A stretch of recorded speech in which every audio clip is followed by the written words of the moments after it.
Today I'm going to be reacting to Ultraviolence by Lana Del Rey. This came out in 2014. I have heard one other Lana record at this point. I've heard Did You Know That There Was an Ocean Under Tunnel Boulevard? I think that's the full title. Make sure to go join the Patreon if you want to see this reaction uncut. There's a link in the description down below. And we're going to hop into the first track, which is Cruel World. And I will say too, the one thing that is, you know, piquing my interest right away is the title and the I guess the juxtaposition of that with the cover. Obviously, Ultraviolence is playing on the word ultraviolet, and you know, when I think ultraviolet, I think very colorful, you know. But the cover here, I can't speak.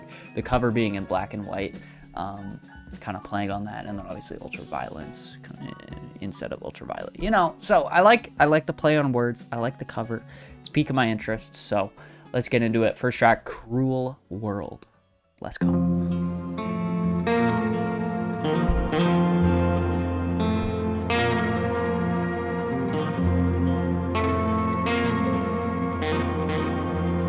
Spacey guitar. Share my body and my life with you.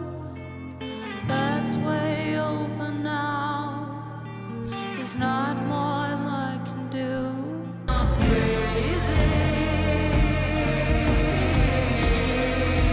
Wow. You're crazy for me. Love the drums here. Some massive toms. Nice bit of distortion on it too.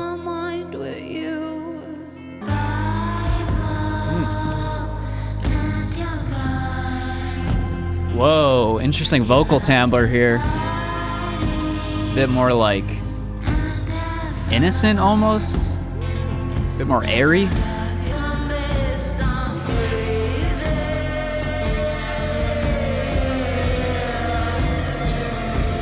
Nice guitar feedback there.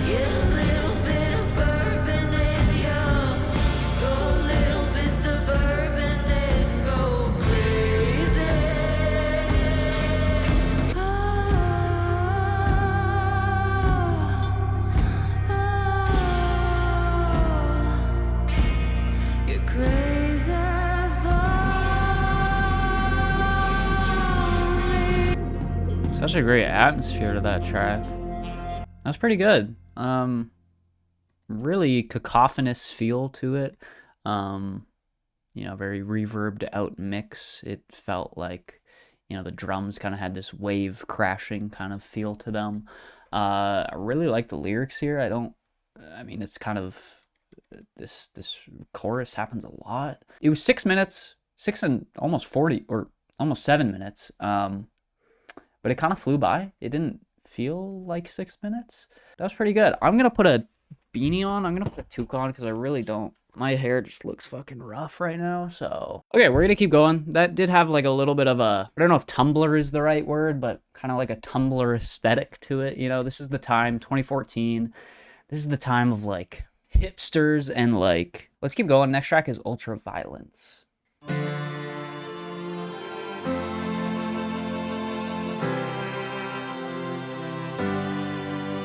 Strings.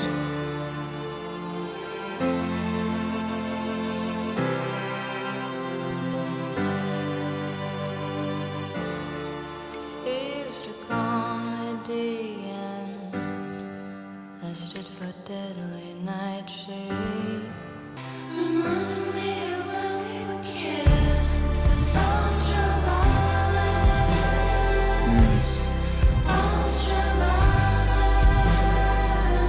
I feel like I've heard this. Maybe I have.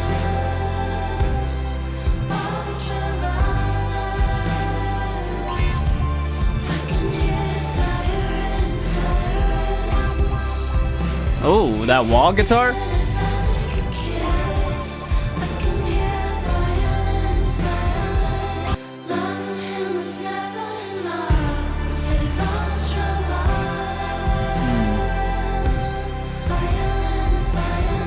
God, that line, he hit me and it felt like a kiss.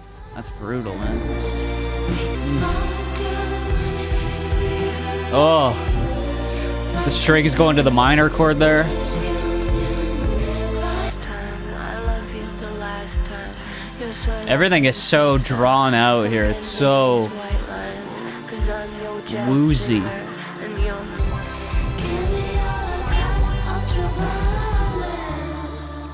Wow.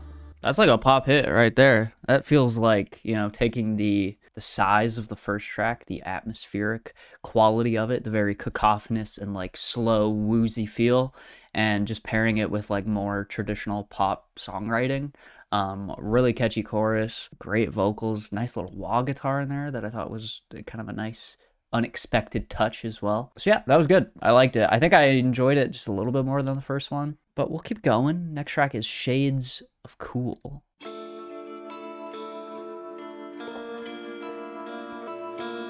I do wonder if we're gonna get anything a bit more upbeat or if it's all gonna be this kind of slower, woozy sound, you know? My baby lives in shades of blue, calls for me, not for you. Her vocals are great. Let me just say that right now. I feel like I need to pause because the amount of color that she has in her voice, like when she hits the lower points of her voice, she like draws out certain vowels in a really interesting way. It gets a little bit darker, but then she can flip into this like higher kind of head voice and it's a bit more airy and whispery. It's just a really nice like range and diversity to her voice that I think is pretty great so far. And I'm really hearing it on this first verse of this track here.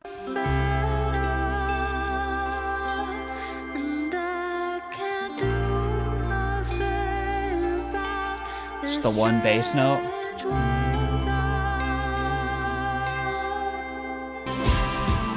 Okay, I was asking for something more upbeat. This is kind of it. We got a waltz going on.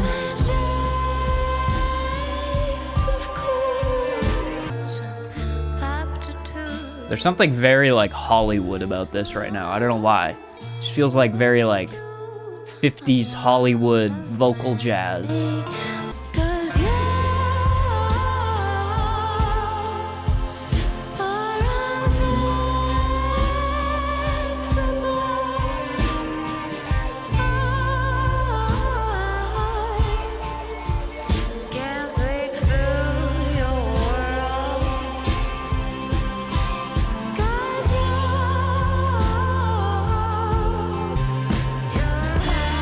Ooh. Oh. Nice. Oh my God.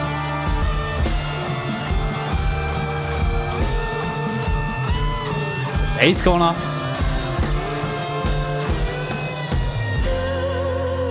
Oh, we're back.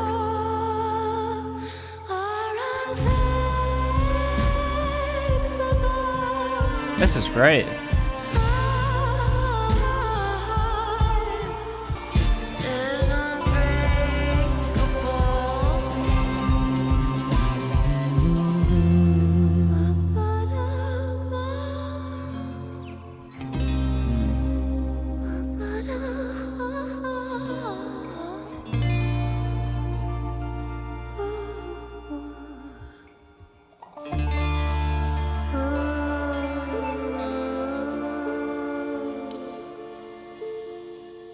Was really good. I think that's my favorite so far, easily. I just love that explosion, that guitar solo. It gets very gritty and pained sounding, but like it still has that her vocals kind of riffing on top of it. It's still, you know, the atmospheric undertone is still there, but it just gets a little bit grittier, which I really enjoyed. In general, this track feels like just trying to understand somebody, trying to, you know, yeah, understand them and wanting to maybe fix them. But as she says, you are unfixable. I can't break through your world. Yeah, what a pained and kind of heartbreaking track here.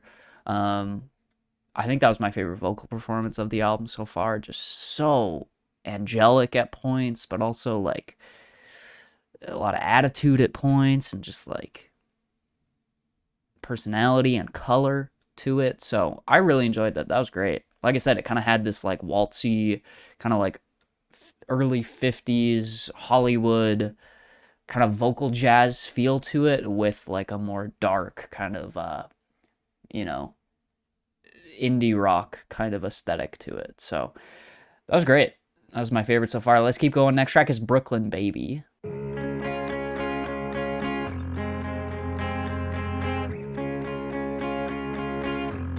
Whoa. Nice guitar work. And that, like, that acoustic bass, is that what that is?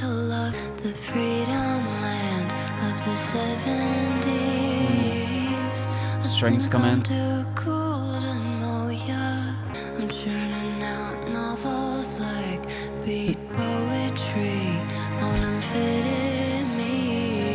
a good line.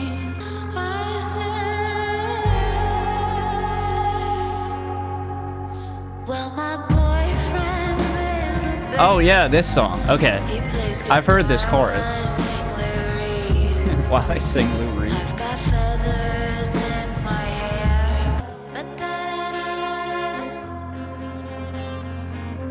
Ooh, you hear the sax in there? That's good.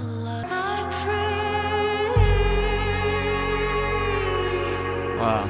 Well, my boyfriend's in a band. He plays guitar while I sing lyric.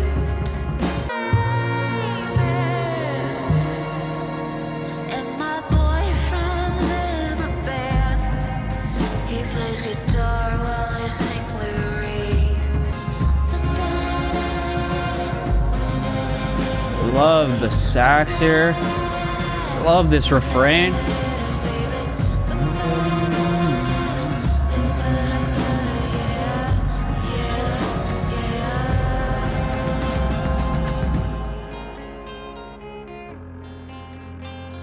We're back with that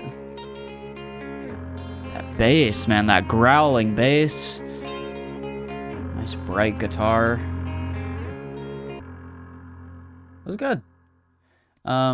Yeah, the lyrics here are very on the nose, kind of satirical, painting this picture of this kind of hipster, as I was saying earlier, you know, this person that's, my boyfriend's in a band, he plays guitar while I sing Lou Reed, I got feathers in my hair, I get high on hydroponic weed. Kind of like an insufferable person being painted in the lyrics here. But yeah, interesting. This almost feels like, I don't know, like Lana Del Rey's demographic, or like who necessarily, the stereotypical person that listens to her music, but this almost feels like kind of a shot at that person, like painting a picture of what that person is, you know, if there was like a stereotypical Lana Del Rey fan, you know, which I think is kind of brave in that sense, and kind of you know, poking and prodding, kind of in a like I said, a brave way. Apparently she wanted Lou Reed to be on this song, but apparently he died the day that they were planning to record it, which is, that's insane. What the? A quote from her is, "I took the red eye touchdown at 7 a.m. and 2 minutes later he died." Rest in peace to Lou Reed, man. That's crazy. That's insane. So yeah, I've heard that chorus before. I feel like I've probably heard this on TikTok or something. But yeah, I thought it was good. Very catchy. She is finding a nice way to balance very straightforward, like catchy pop choruses with this more atmospheric sound. And I will say this is reminding me of, I know this album came out after, but it's reminding me of Angel Olsen's, what's it called? All Mirrors, which came out in 2019. Very similar. The vocal sounds very similar to me, and just the production is very similar as well. Obviously, again, that Angel Olsen album came out, what, 5 years later? But just a similarity I'm noticing here. Yeah, let's keep going. Next track is West Coast.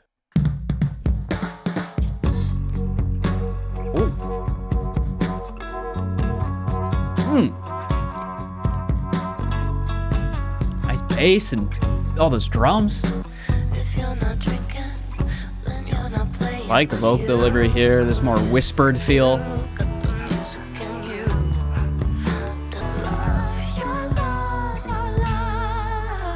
Ooh. Okay, I've heard this too. Wow, this chorus is so different from everything else on this track.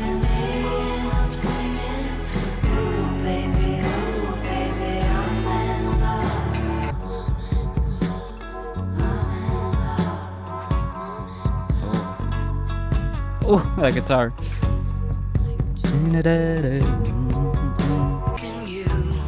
This track is so swaggy. It's crazy.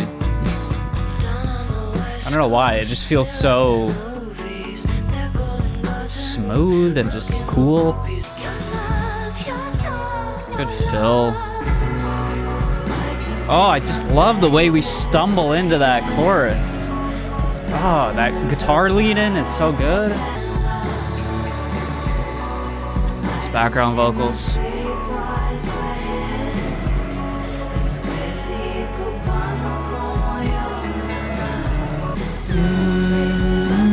Oh! A little G-Funk synth? What the? I mean, it is West Coast. Kinda had to be in here.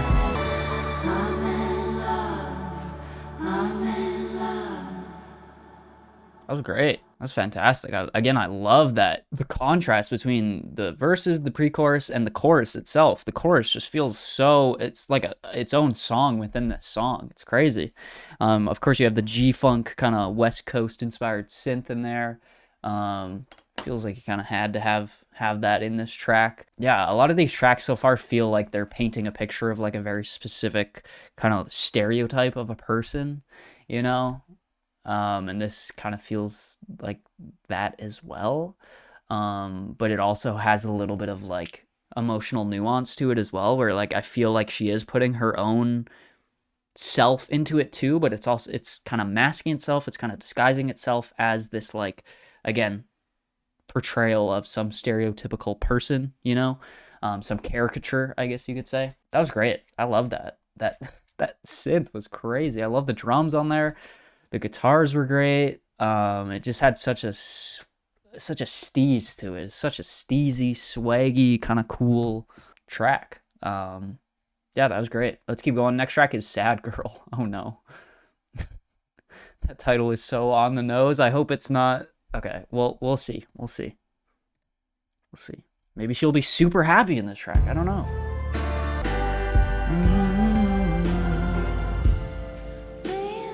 I can so understand why this was so huge, you know? Like...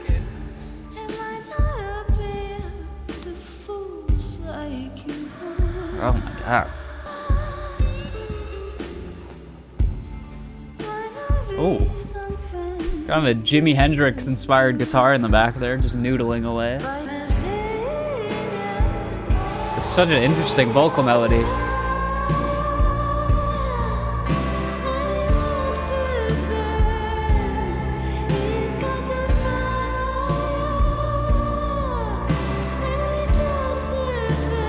Fire. What's the fire?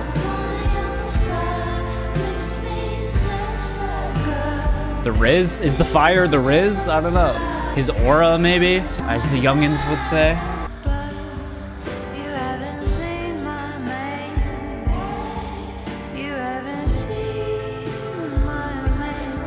You guys, I think she's talking about me. I got so much aura.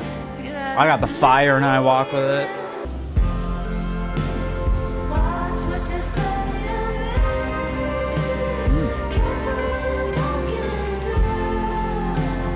Got such a knack for writing vocal melodies. It's crazy. Like, this bridge is so good. Some more horns too.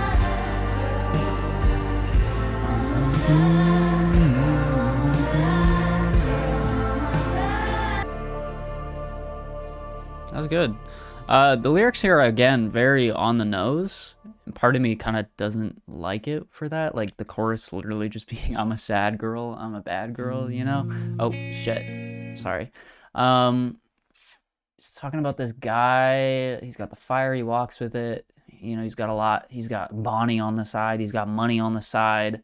This verse 2 is really interesting. Being a bad bitch on the side might not appeal to fools like you. Creeping around while he gets high, it might not be something you would do. So she seems kind of like ashamed of her actions in a way here. Like, it might not be something you would do. Yeah, it just feels like very regretful, this track.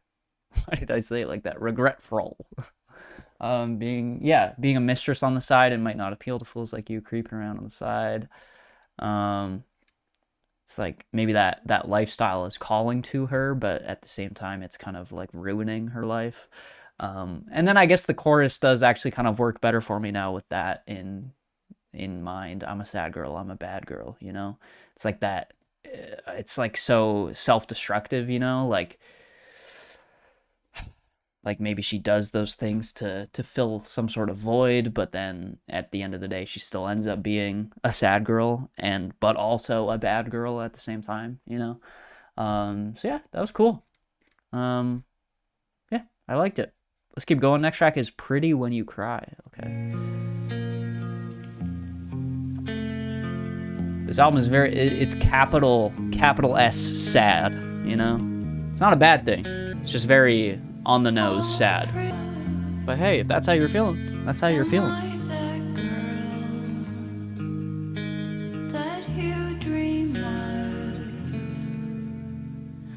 All those little times you said that I'm your girl. I'll wait for you, babe. That's all I do, babe. Don't come through, babe. I'm pretty when I cry. I'm pretty when I cry. All your drugs, but I don't really mind. I love the voice cracks. Feels so innocent, so raw. Love the dubbed vocals here.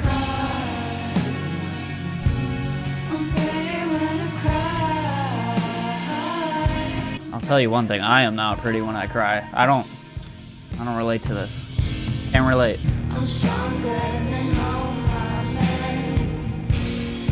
This does feel like a very like self-empowering track though. I like it. It's, you know, even at my lowest, I'm pretty, I guess. Yeah, it's like being fine with your flaws and your imperfections, you know. Apparently that was recorded at Electric Lady Studios, which I did mention Hendrix earlier. And doesn't he live at Electric Ladyland? Is that the same as Electric Lady? I don't know. I'm assuming it is. Like I said, it just feels like being fine with your flaws and your imperfections, and kind of like a very self-empowering track in a way, very self-affirming track. And yeah, I love the vocal performance there. I love how raw it was, and you hear all the little like voice cracks and imperfections, and it feels like it's really driving home the point of the track. It is very on the nose and kind of obvious about what it's talking about, but I feel like if you want something to hit very strong emotionally, it kind of has to be, maybe not all the time, but specifically when you're talking about something like this, I feel like leaving it a bit more unfiltered is kind of the way to go. So yeah, I liked that. That was great. There are times where this does feel a little bit, I've been very positive throughout most of this reaction so far. My one little critique is that it does feel a little bit like it's trying a bit too hard at times. Like I don't fully buy some of these emotions here. It does feel like it's trying to shoot for an aesthetic at points. And I feel like it's undermining some of the emotional core of this album because of that.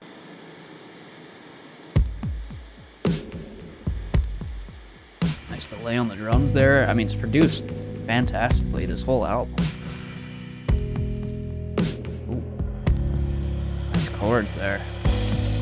You say that you wanna go to a land that's far away.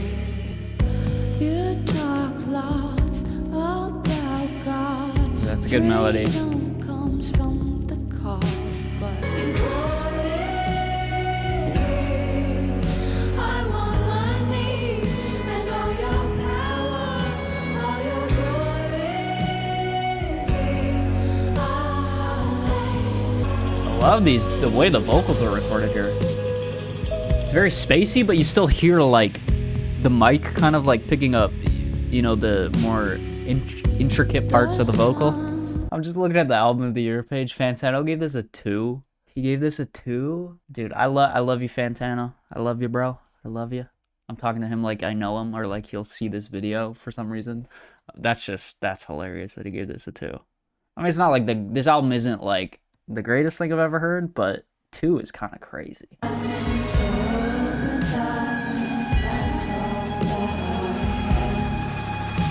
That guitar.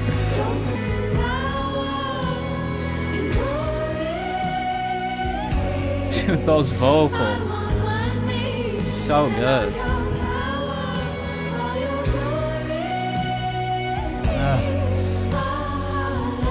Dude, I'll let you take me for all that I got, okay? Go ahead, Lana. I don't. Oh my god. Vocals are so good.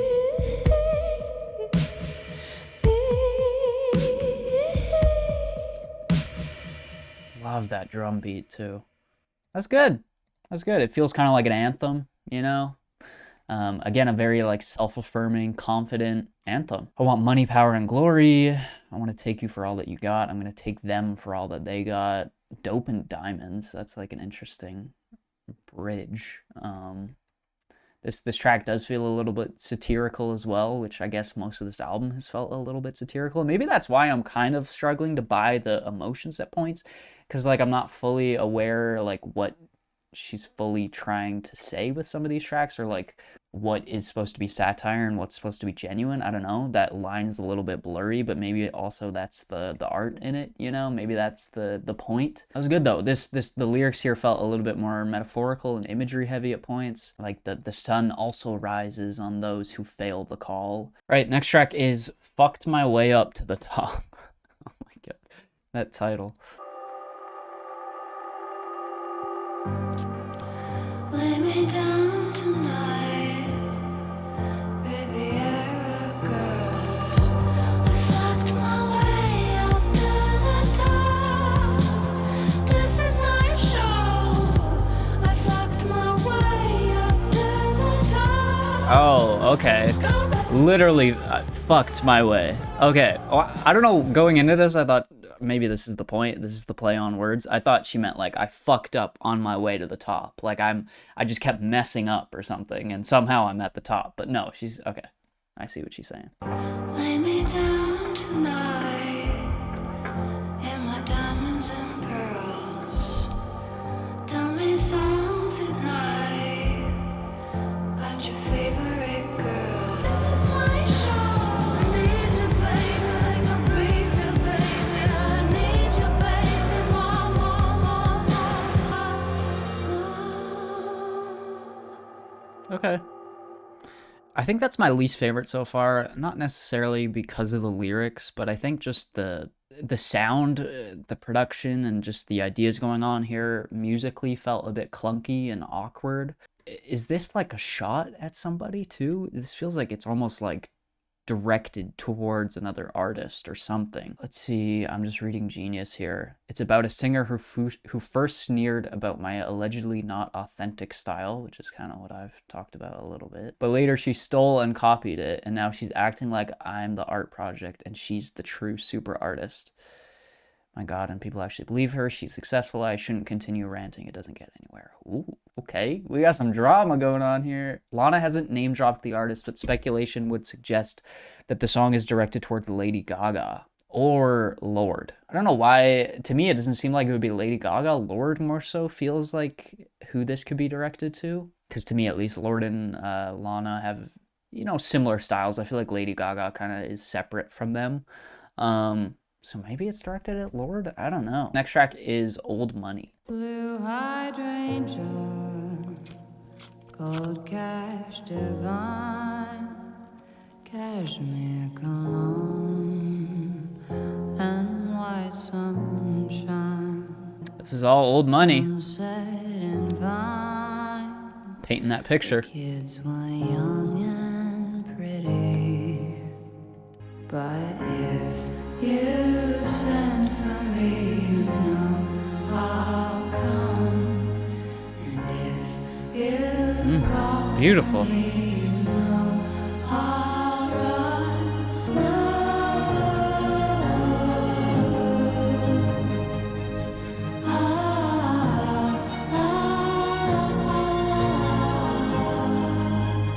May when I shine from words but not from beauty, yet still inside I don't know. I'm not. I felt alone. This is another one where I'm just not fully buying the emotion, you know? Come, come, come,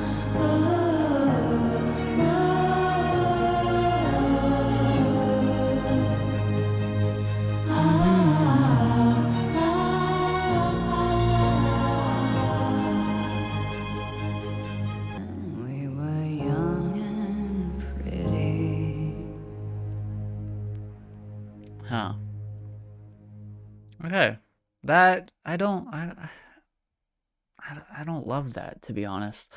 It feels very insincere. I don't buy anything in the lyrics here. It feels like it's painting this picture, obviously, of this old money, you know, this very rich lifestyle. And it feels like it's trying to like find the emotion in that and like find maybe some nostalgia or just some sort of like connection in that, but it's just not working for me. And maybe I'm too disconnected from this, you know? But that shouldn't be the case. That shouldn't be the case. If it was truly a well-written song, you know, you would be able to still feel that emotion. And I just don't fully know what the point of this is, you know? It's like, sure, yeah, these are all old money things. Like the language here, if you send for me, you know I'll come. Like it feels very like based in like some old romantic movie. Beyond that, it just feels more like an aesthetic more than anything. So yeah, that's probably, you know, I said fucked my way up to the top was my least favorite. I think that's my least favorite now. Last track is The Other Woman. The other woman Oh, it's a cover of a Nina Simone song. Okay. has time to manicure her nails anywhere. Oh. The other woman. Yeah. You can feel this is very Nina. She's just got such a unique style. It's one of a kind.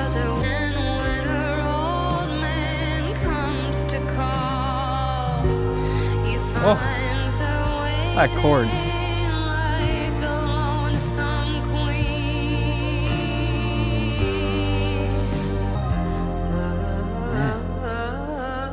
Oh.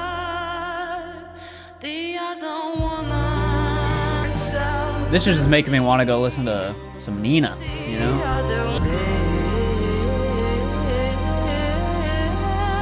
Vocalist, so Nina.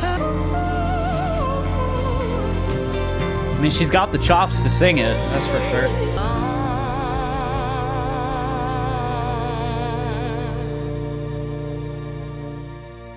That's okay. That's an interesting choice to end this album off with a cover. I haven't heard the original, but I do like this Lana version here. And I don't know how much of that is coming from the original or Lana's interpretation of it, you know? But that was great. Great vocal performance. Really love the lyrics here. Yeah, it's like a story of the side bitch. You know? I'm a bit conflicted with how this album ended, you know? I felt like it was really building up towards something, like, great. And then it kind of lost itself with these last, well, really the two before this last track. Yeah, so just a little bit of a disappointing ending. But overall, I still enjoyed it. It feels like Lana is playing into nostalgia a lot on this album. Nostalgia for, like, you know, 50s, like Hollywood, that glamorous aesthetic, but with like a sad undertone, you know? Which I guess Old Money is kind of like the perfect representation of that idea on this album, is like, you know, having the money, having the status, having that image, but underneath it all, it feels kind of empty, and there's a lack of connection, I guess. So that feels like maybe a central theme of this album, but it does feel like Lana, at least in the first, you know, 8 tracks, was putting a lot of her own life into it and her own like emotion and style into it as well. Yeah, this was good. I think it's produced really well. I think Lana's vocals here are fantastic. Just a great diversity and range to her vocals and color to her vocals as well. I do think it is a little bit too on the nose at times with the lyrics, and it feels a little bit like immature in a way. Make sure to leave a like, subscribe, go join the Patreon if you want to see this reaction uncut, and I will see you guys in the next video. Peace out.